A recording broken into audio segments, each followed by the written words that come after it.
Hi everybody, welcome back to the channel with Eddie and Estelle on the camera. And just to dispel any rumours, we have been off for a couple of weeks now.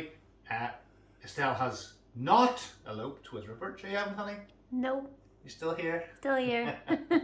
Still here at A&E Do Brews. So purely the main reason, obviously, with the death of Her Majesty, I was a wee bit busy in work. God rest her soul. I think it's the country was done proud by Her Majesty's Armed Forces. They did a great job and gave her a fantastic send-off, and we now have King Charles III. So literally we've been sort of tied up with that.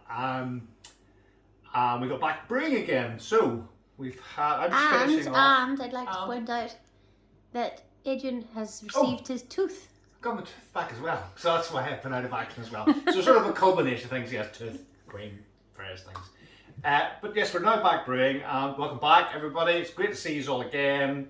Thanks for tuning in, thanks for watching, all the good stuff. So we're just finishing off the sort of back end of a Von Tap, which, perfect. You may notice that there's no rivets on any of these. I think the rivets have seemed to disappear, but yeah, we'll continue brewing. So Von Tap, lovely. And we now have a Living Vanilla Cocoa and a Winter Sun. They've both been brewing for 7 days. So what I'm going to do is I'm just going to check. Now guys, if you're using pressure gauges, I know it's nice to be able to leave them in and you can look at the pressure whenever you want to, but I would never leave it in here, because what you're doing is you're opening the valve that's meant to be shut and letting air and possible other contaminants into your pinter. I mean, you don't really need to, but if you want to measure your pressure, certainly screw your pressure gauge in, find out the pressure, take a strip back out again, don't leave it in there. Just a wee tip. So just before we hop both of these and put them in condition, we're going to check the pressure just to make sure we've got enough, and this goes for Pinter 2 or Pinter 2.1, because obviously there's no point in you putting it into condition, because once you get it above the vertical, once you get it away from the vertical and stick it on horizontal, it's too late. So we are reading 30 psi on Winter Sun. I think 30 psi is more than sufficient. Again, I'll hark back to what I've said before. I believe using a pinter really should be a two-stage process. So you ferment at a lower pressure, so setting 1 or something, not necessarily 1 to 2.1, but on the 26 that Ralph recommends, 26 psi, that's for the fermenting stage, which is normally done in 3 days. After that, you really need to turn it up to higher than that to get the pressure up, and you really need that at around 30 if you're going to expel the contents from your pinter and have it carbonated correctly. So Living Vanilla Cocoa is only coming out at 20 psi. So what I'm going to do is go through what you do in the normal process. So what you're going to do is, there's no point in adding pressure at this stage. We would just get the right hopper bottle. So yes, that is Winter Sun. Bring back toe tags, TGG. If you guys are all new, you won't know what a toe tag is. Old school, we all know what toe tags are. They're basically these, which tells you what it is, and it's the only good thing they ever made, and they stopped doing them. But anyway, so we're going to hop. It's not the only good thing they did, Eddie. They did some good stuff. Their beers are nice, but for example, the rubbish targeted marketing they put in with your packages is absolutely woeful. But anyway, whereas toe tags were great. Toe tags were great. She told you what you did. So, vanilla cocoa, making sure it's the right one. Yes, it is. Whack that down in there. Don't forget to not drop your foil in. I know, yes, we've done that before, folks, and if you've watched any of our other videos, always check when you take your hopper bottle back out again that the foil comes out with it, and in that case it has. Oh, I love the smell of Winter Sun hop oil. It's lovely because it's mostly like fruity extract or yeah, something. fruity smell. Yeah. Yeah, it's really nice. and we used a lot of those when we were making, as you can see, most of these are Winter Sun. We like Winter Sun, don't we? It's not as nice, just maybe not as good as Space Hopper, but it's a close it's call. close. It's close. So the little Coco isn't even. Hello, what's happening? That's not even going. That's not really even going in properly, so I'm going to have a look. Well, some of them aren't as full as other ones. Maybe it's just. No, these ones, the newer bottles have a different, it is going in now, have a different carrier, i.e. what it's dissolved in, so the newer bottles are much fuller than you're thinking of the older ones. So that one's certainly taking its time, so dribble down, which is weird because there's actually no pressure in this one, but it's certainly, the oil's taking its time dripping down in through, whereas Winter Sun went in. Yeah, I mean I think there's a tiny bit of hot oil left at the bottom of that, but not worth speaking about. That'll do you sniffing later. You can sniff it later. Yeah, no, vanilla cocoa. So do you want to come over, honey, bring the camera and we'll have a look at, whilst that's dribbling in, I don't want to bore everybody stupid listening to me harp on, but what I'll do is I'll undock the Winter Sun and let everybody have a look at what the trub's like. So, once you're over, yeah? Yep.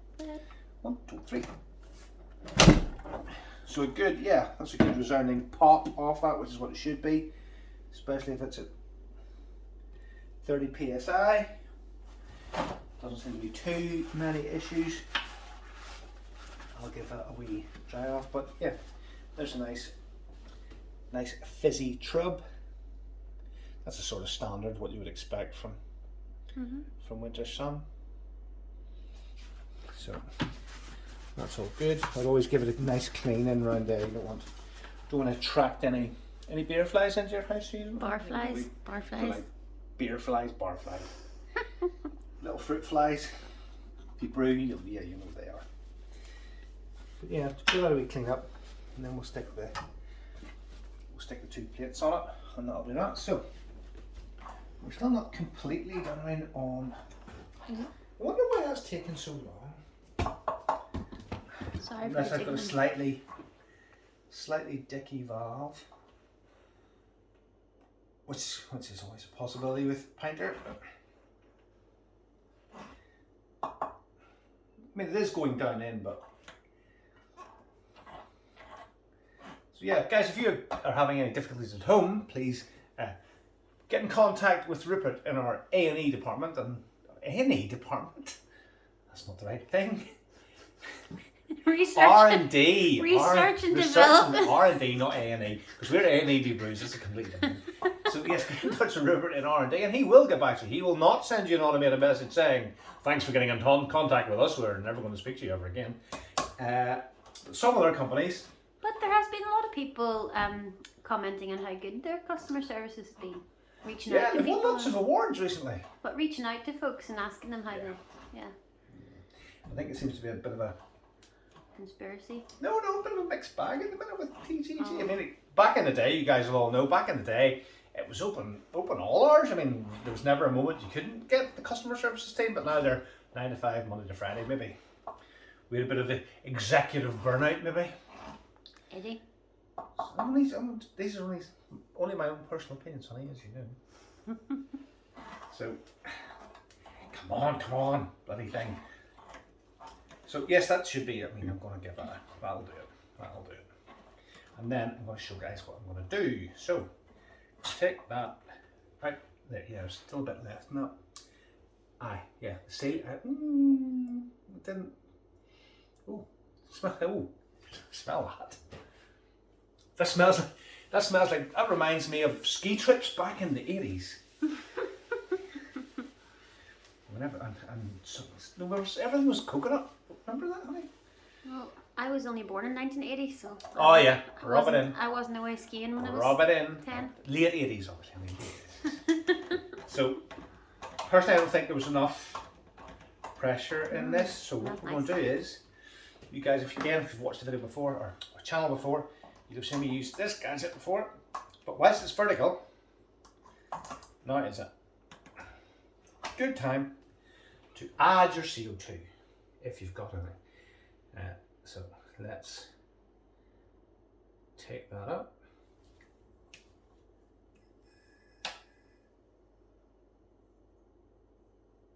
So if you guys can see that, that's taking that contents of that right up to 30 psi. So the brewing may not have got it up there, but all of a sudden, because there's not too much head space at this stage, you're not actually adding that much CO2 really, but you're going to have enough in it that when you come to pour it, the actual conditioning stage has been done. You've got good fizzy beer and you've enough CO2 in it to expel the contents, and you don't need to try and worry about it then, because trying to do it after it's horizontal is no use. So we will pop this back on that, and then again, still if you want it over. It's kind of difficult with the tripod. I know it's okay. But the guys watching at home will get a rough idea. So we'll move winter sun to there. Doesn't really matter if you agitate it too much at this stage because it's going straight in the fridge to condition. So here we go with our first ever living vanilla cocoa.